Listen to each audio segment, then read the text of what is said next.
Hello বন্ধুরা, welcome to my channel SP family blog. আজকে আমার রান্নার রেসিপি হচ্ছে চিকেন রোস্ট। এখানে আমি নিয়ে নিয়েছি কয়েক পিস মুরগি, তারপরে টক দই, তারপরে হচ্ছে পেঁয়াজ কুচি, আদার বাটা, রসুন বাটা, বাদাম বাটা, আর হচ্ছে দুধ। এই দুধগুলো আমি সিদ্ধ করে ঠান্ডা করে নিয়েছি। এবার আমি একটা ফ্রাই প্যান বসিয়ে দিব চুলোয়, তারপর দিয়ে দিব তেল। তেলটা একটু গরম হওয়ার পর আমি যে চিকেনটা আদা রসুন এবং লবণ দিয়ে মাখিয়ে রেখেছিলাম ওইটা দিয়ে দিব। এটা আমি 20 মিনিট মাখিয়ে রেখেছিলাম। এই যে এবার আমি দিয়ে দিচ্ছি ফ্রাই প্যানে চিকেনগুলো দিয়ে ভালোভাবে ভেজে নিব। চুলার আঁচ যেন বেশি লো না থাকে বা বেশি হাই না থাকে, ওটা দেখতে হবে, কারণ চিকেনটা বেশি হাই থাকলে পুড়ে যাবে, আর লো থাকলে হচ্ছে আপনার পানি বের হয়ে যাবে চিকেন থেকে। এই যে দেখেন আমার এক পিঠ ভাজা হয়ে গিয়েছে। এবার আমি অন্য পিঠ উল্টে দিলাম। চিকেনগুলো ভালোভাবে ভেজে তারপরে আমি এগুলো একটা পাত্রে নামিয়ে নিব। এই যে দেখেন আমার চিকেনগুলো ভালোভাবে ভাজা হয়ে গিয়েছে। এবার আমি এগুলো নামিয়ে নিচ্ছি। কেউ কিন্তু স্কিপ করে দেখবেন না প্লিজ, আর আমার চ্যানেলটি সাবস্ক্রাইব করে অবশ্যই পাশে থাকবেন। এই যে আমি চিকেনগুলো নামিয়ে নিচ্ছি। চিকেনগুলো ভালোভাবে ভাজা হয়ে গিয়েছে। এই যে দেখেন কত সুন্দর একটা কালার এসেছে। এবার আমি বসিয়ে দিলাম একটা কড়াই, দিয়ে দিলাম সয়াবিন তেল। তেলটা একটু গরম হওয়ার পর আমি এখানে দিয়ে দিব পেঁয়াজ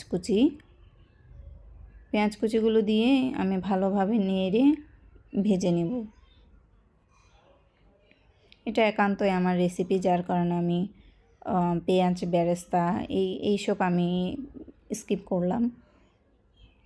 পেঁয়াজটা ভালোভাবে ভাজা হয়ে গেলে আমি এখানে দিয়ে দিব আদা বাটা রসুন বাটা।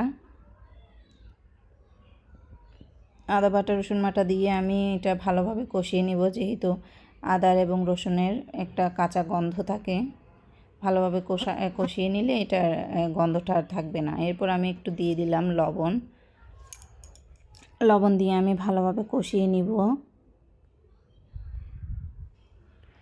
যে কোনো রান্নায় আপনার মশলাটা যদি ভালোভাবে কষানো হয় তাহলে রান্নাটা অনেক ভালো হয়। এবার আমি দিয়ে দিচ্ছি এখানে চিকেন রোস্ট মশলা, তারপরে আপনার বাদাম বাটা আর হচ্ছে টক দই। এগুলো আমি ভালোভাবে আগে মেখে রেখেছিলাম, কিন্তু বাদাম বাটাটা মাখা হয়নি। এবার আমি এগুলো দিয়ে দিলাম।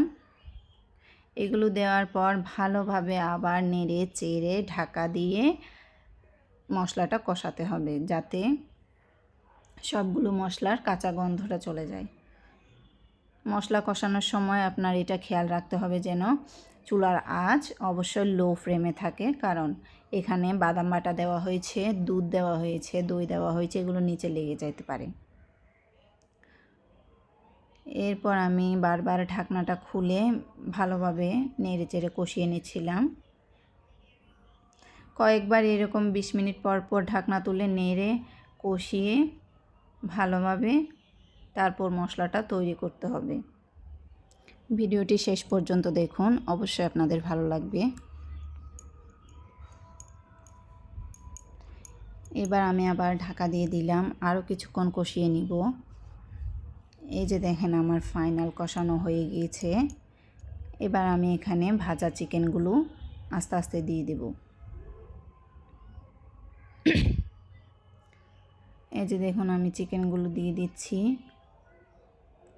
চিকেনগুলো ভালোভাবে দিয়ে তারপরে নেড়ে চেড়ে আবার ঢাকা দিয়ে দিব, যাতে চিকেনগুলোর সাথে মশলাটা ভালোভাবে মিশে যায় এবং চিকেনের ভিতর মশলাটা প্রবেশ করে। এই যে আমি ভালোভাবে নেড়ে চেড়ে আবার ঢাকা দিয়ে দিলাম।